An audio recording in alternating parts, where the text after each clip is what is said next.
Before we begin, I want to provide a brief report on the unprecedented success our country has been witnessing in recent weeks. Since even before the election, we've been making extraordinary progress.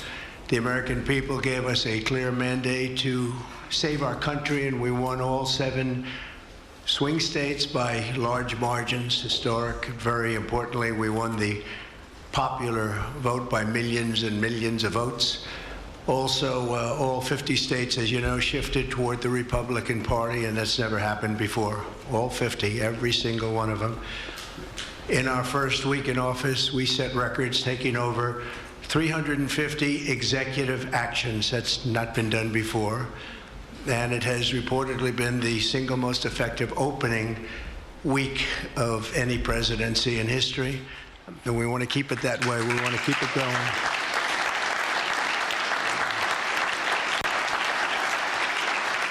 We want to keep it going. We've broken from decades of failed Washington policies and restored common sense and sanity to our government.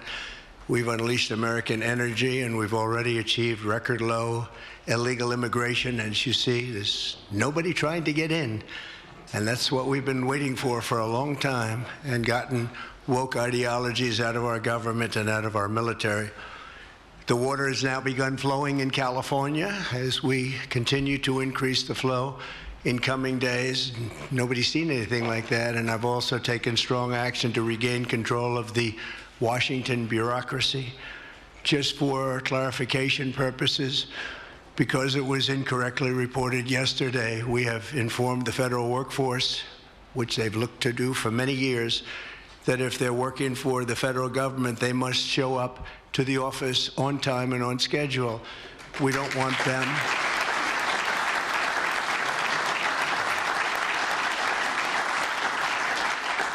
them to work from home, because, as everyone knows, most of the time they're not working, they're not very productive, and it's unfair to the millions of people in the United States who are in fact working hard from job sites and not from their home.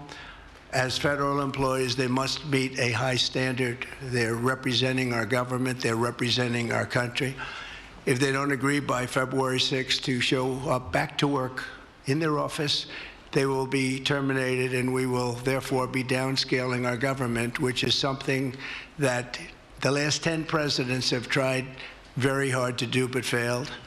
Most of the people we're talking about have not been going to their federal offices in many, many years, from even before COVID.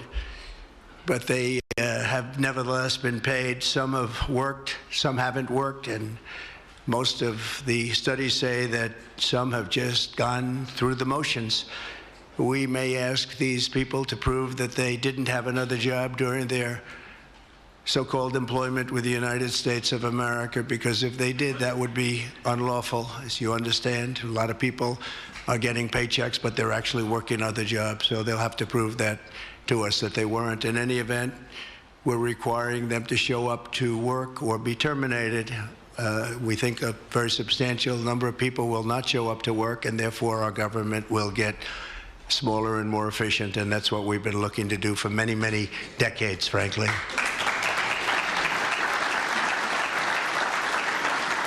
Thank you. In addition, there was a short-term pause or funding freeze on certain discretionary spending payments, such as government grants, only for us to quickly look at the scams, dishonesty, waste, and abuse that's taken place in our government for too long.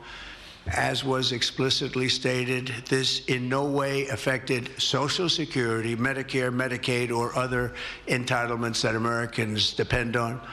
I've made abundantly clear from the very first day that I ran from office. That was a long time ago now. That's 2015.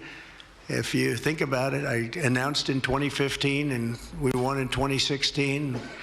We did very well in 2020, but we did really well just recently. And I'm restating right now to correct any confusion that the media has purposely and somehow, for whatever reason, created Social Security, Medicare, Medicaid have not been affected by any action we're taking in any way, shape, or form. We are merely looking at parts of the big bureaucracy where there has been tremendous waste and fraud and abuse. In that process, we identified and stopped $50 million being sent to Gaza to buy condoms for Hamas. 50 million. And you know what's happened to them? They've used them as a method of making bombs. How about that? We stopped an attempt to make an illicit payment for illegal alien resettlement. We canceled $181 million in DEI training contracts. This is just for the training of people in DEI, which has been terminated and completely terminated. And we paused $1.7 billion in unauthorized payments to foreign organizations, including stopping more than $40 million that was on its way out the door to the very corrupt World Health Organization, which has not done its job and not done it properly. We also,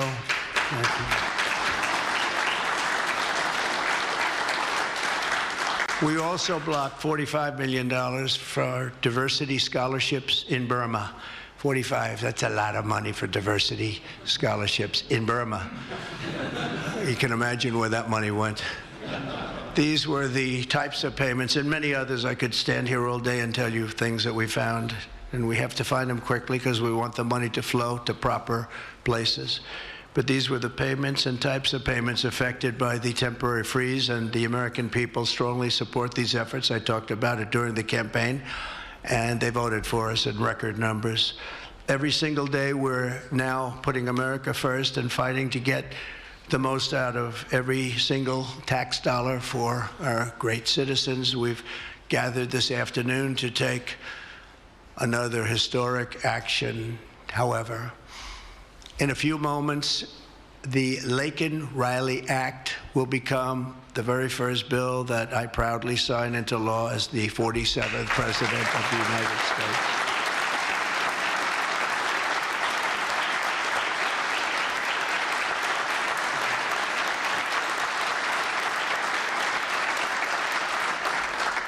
Laken was a brilliant and beautiful 22-year-old nursing student from Georgia, the best in her class. She was always the best. They would say, Laken, how do you do this? And what do you do? They were always asking her questions. She was respected by everybody, even her teachers. They respected her so much. From the time she was in first grade, Laken knew she wanted to spend her time caring for others. That's what she did. To her friends and classmates, she was a light of warmth and kindness in every single room. To her parents and family, she was everything in the world. They've had a miserable period of time. Just after 9 a.m. last February 22nd, Laken went out for a jog on the campus of the University of Georgia, but she was just never returned. She never came back, did she, huh? Parents are here, sister, all of her relatives. While on her run, Laken was attacked, viciously assaulted, beaten, brutalized, and murdered by an illegal alien gang member who was set loose into our country by the last administration.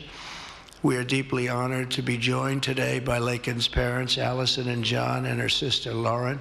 Thank you very much. Thank you.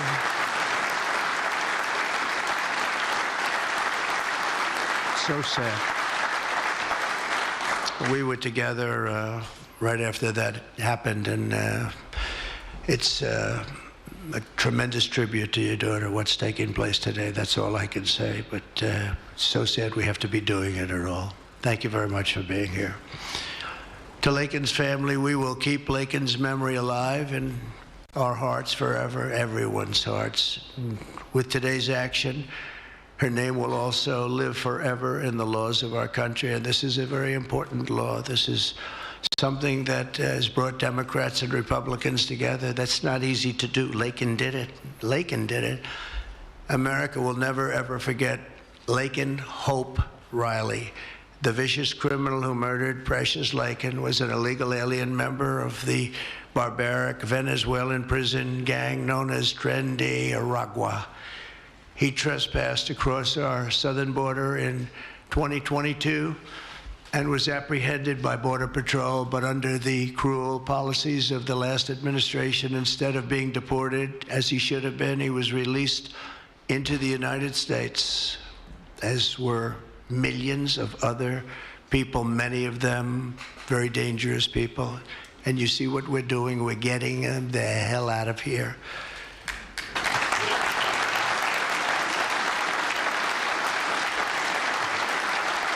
He was soon arrested again in New York City on charges of endangering a child, but because of New York City's deadly sanctuary policies, as we have in California and many other places, which we're going to end them, he was released again to reoffend. The Biden administration then provided this illegal alien criminal with a free, taxpayer-funded flight from New York to Georgia, where he was arrested yet again, constantly, this time for stealing from a Walmart along with his gang member brother, who was a bad one. Only after being released a third time by the U.S. law enforcement did this cold-blooded criminal go out in that fateful morning hunting for women on whom to prey. That's what he did. He hunted. It was like a hunter. And we're going to show him who the hunter is. This horrific atrocity should never have been allowed to happen. And as president, I'm fighting every single day to ensure that such a tragedy never happens again. We don't want this to happen.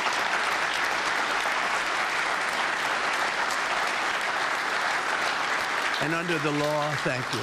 Under the law I'm signing today, the Department of Homeland Security will be required to detain all illegal aliens who have been arrested for theft, burglary, larceny, shoplifting, assaulting a police officer, murder, or any crime that results in death or serious injury. In addition, for the first time ever, this act gives state governments the ability to sue the federal government for immediate injunctive relief if any future administration ever again refuses to enforce the immigration laws of the United States, like happened for 4 long years.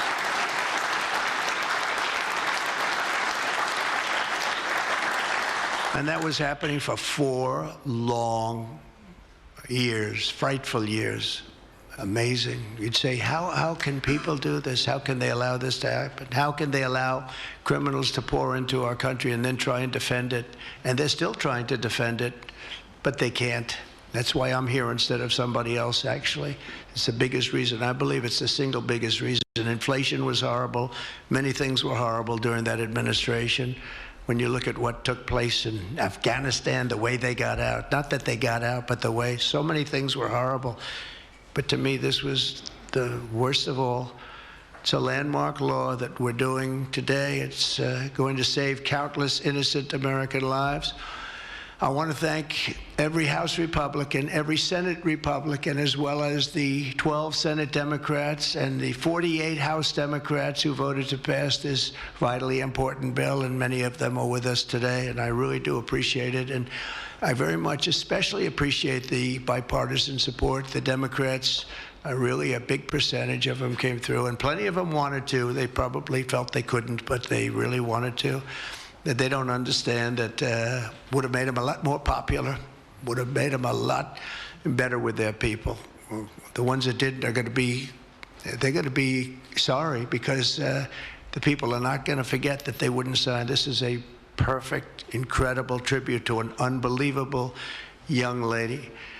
We're joined today by many great supporters of our new strong border policies, and they are indeed strong, including Vice President Vance, thank you, JD, the Secretary Scott Bessent, who just got approved, by the way. Where's Scott? He just got approved. Scott, I'm very impressed. Got a lot of Democrat votes, too. He got a lot of Democrat votes. It's great. I don't know, is that a good thing or a bad thing? I'll have to think about that. Secretary of Homeland Security, who's going to be fantastic. I know her so well, and I know it's probably not complimentary because she is a woman, but she is tough. Where is she? Where is Christy? Christy, great. Stand up, please. You have such an important job to do.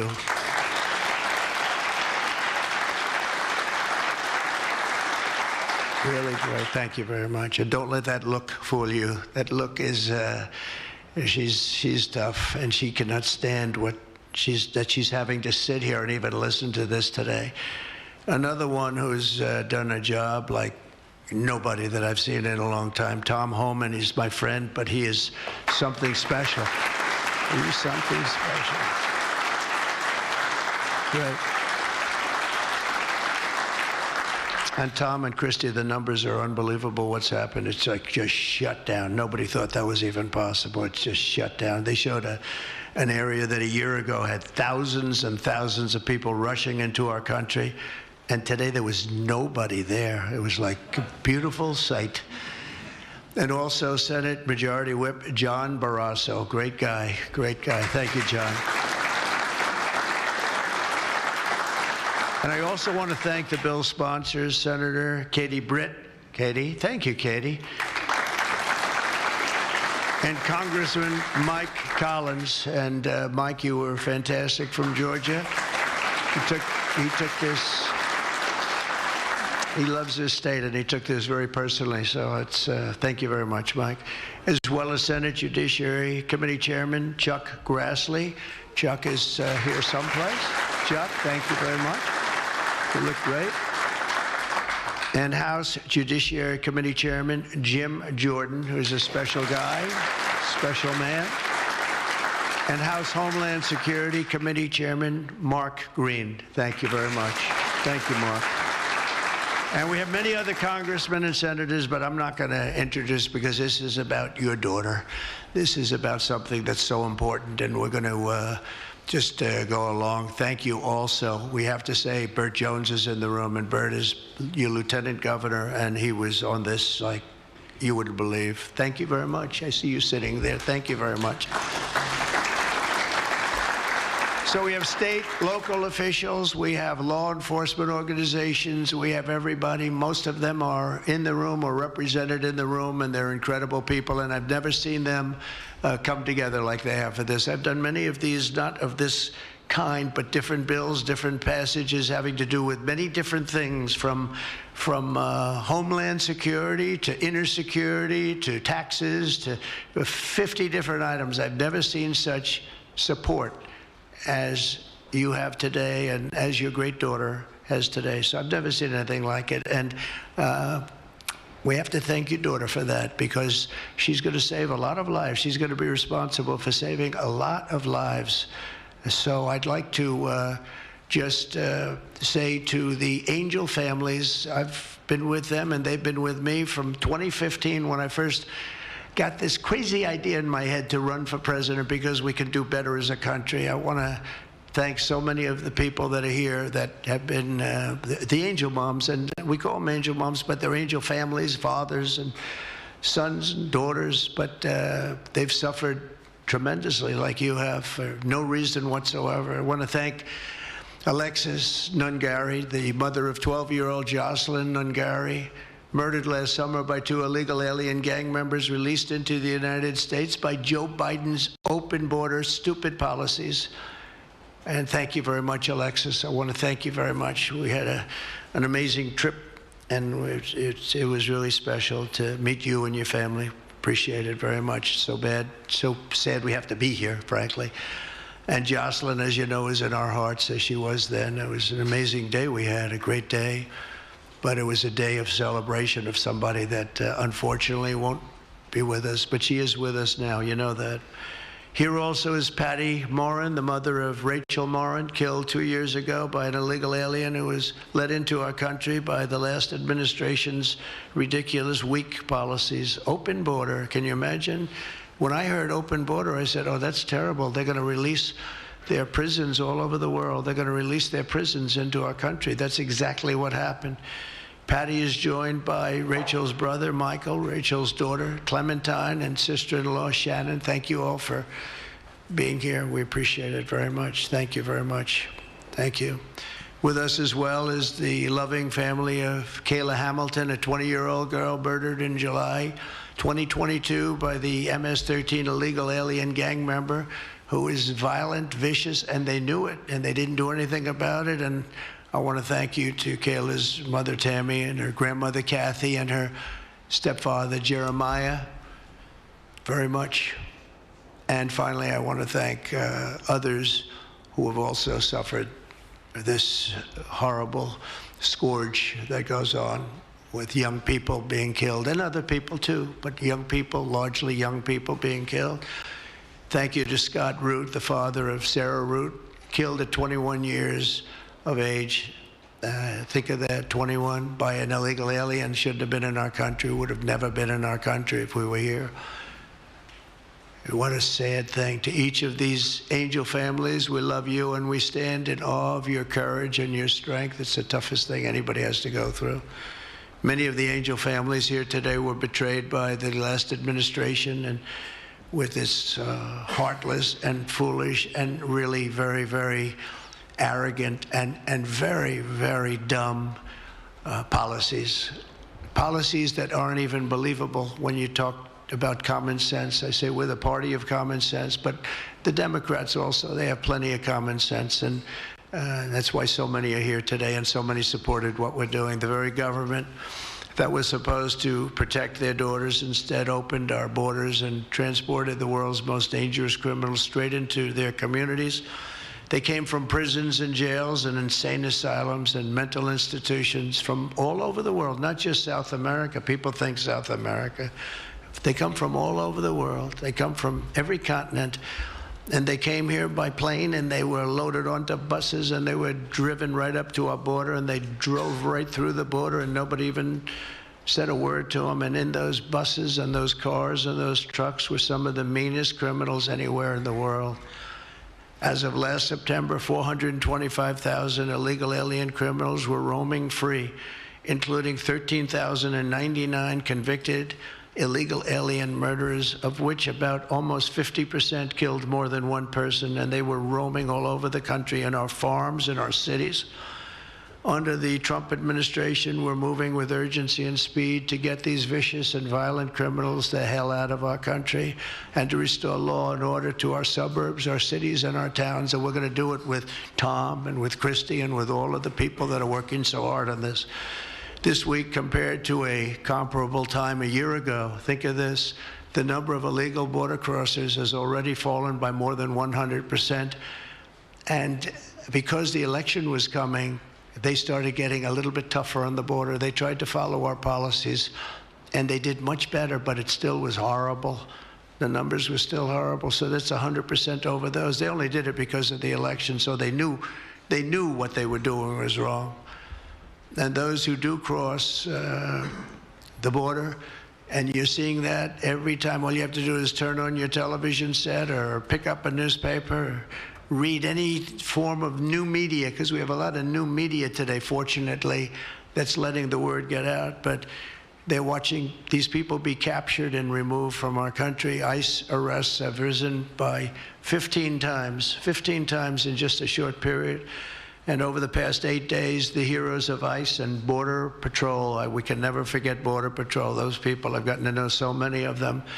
Our border czar, as you remember, never went to the border and never made a phone call. She was the border czar. She never made one phone call. They went to the heads of border. They went to the heads of ICE. Did you ever get a call? No. And she admitted she never made one call, but she was the border czar.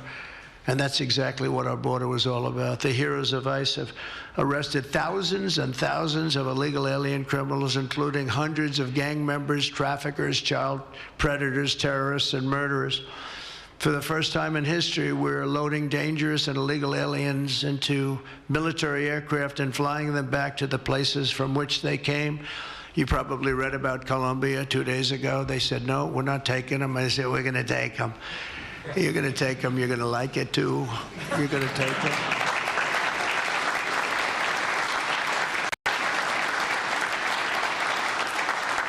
They talked about, we're not going to take people that are in shackles. I said, well, but the people that are in shackles are murderers. They're drug lords. They're rapists. They're very tough people. They make our criminals look like very nice people. That's about the only thing that comes out of this. And I say, could you imagine you're a pilot on the plane and you have your co-pilot and you're sitting there and you have 150 people, no shackles, and they like to murder people? This would not be a good flight. So Colombia apologized to us profusely within an hour. based on something I said, meaning you're going to pay tariffs like nobody's ever paid tariffs before, but they actually wanted to terminate his position. They're essentially Congress met, and they were very angry with them. But they actually said they were going to send the presidential plane to pick up these criminals and to bring them because they didn't want to inconvenience us or have us do a second flight, and that's what they did. And I appreciate it, and I do appreciate the people of Colombia are wonderful people, and the representatives really acted well, and I appreciated they took back that tough talk. But, you know, we may have tough talk from others, but it's not going to mean anything. They're going to all take them back, and they're going to like it, too. They're going to like it.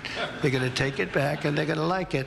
Today, I'm also signing an executive order to instruct the Departments of Defense and Homeland Security to begin preparing the 30,000-person migrant facility at Guantanamo Bay. Most people don't even know about it. We have 30,000 beds in Guantanamo to detain the worst criminal illegal aliens threatening the American people. Some of them are so bad we don't even trust the countries to hold them because we don't want them coming back, so we're going to send them out to Guantanamo. This will double our capacity immediately, right? And that's a tough place to get out of. Today's signings bring us one step closer to eradicating the scourge of migrant crime in our communities once and for all. And it was just it's just an unforced error that we even have to be doing this. Now we need Congress to provide full funding for the complete and total restoration of our sovereign borders, as well as financial support to remove record numbers of illegal aliens. And these are illegal alien killers, criminals at levels that nobody's ever seen before. And you would have known that, and you were there when I said it. I said everybody that's bad is going to be thrown. If you look at Venezuela, Venezuela's crime is down 77% because they've taken their gang members, their prisoners, their drug dealers, their drug lords. They've shipped them all into the United States. Many other countries, their crime is way down, and our crime is not doing well. But we're going to have it do really well very soon, and we're shipping all these people back where they came from. And now, before I sign the Laken Riley Act into law, I would like to ask Laken's really incredible mother, who I've gotten to know. A very sad day I got to know her. But this is an amazing tribute to an amazing young person. And if you could come up, Allison, and say a few words, that would be great. Thank you very much.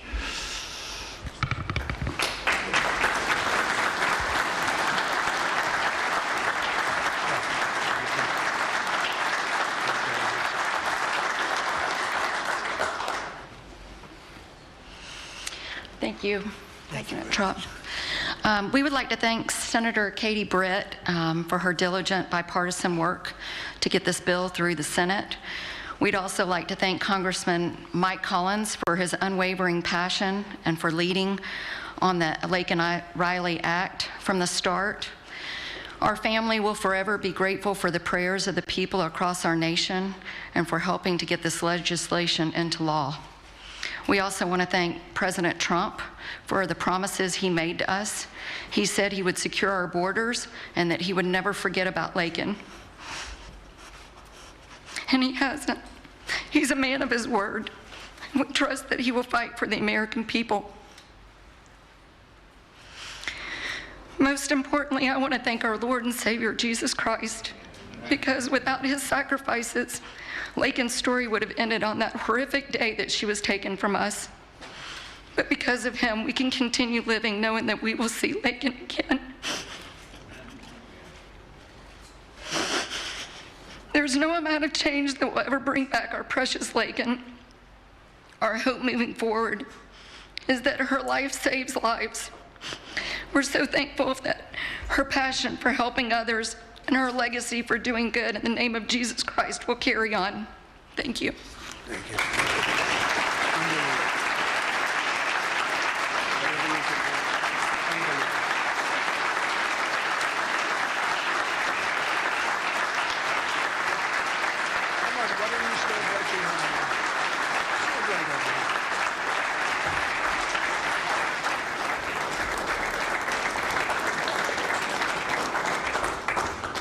Thank you. I'm going to sign this in honor of Laken Riley.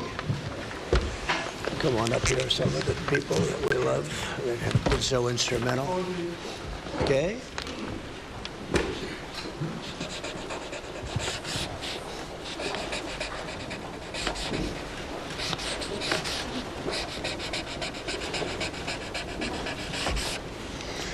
Okay.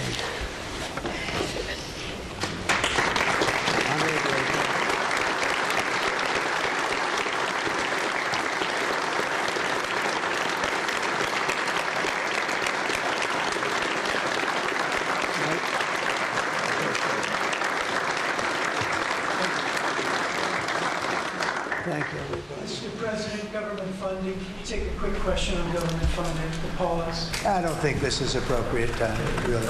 I respect that, but I don't think it's appropriate. I can just tell you government is doing very well, and we're cutting way back, but this is not the appropriate time. Thank you.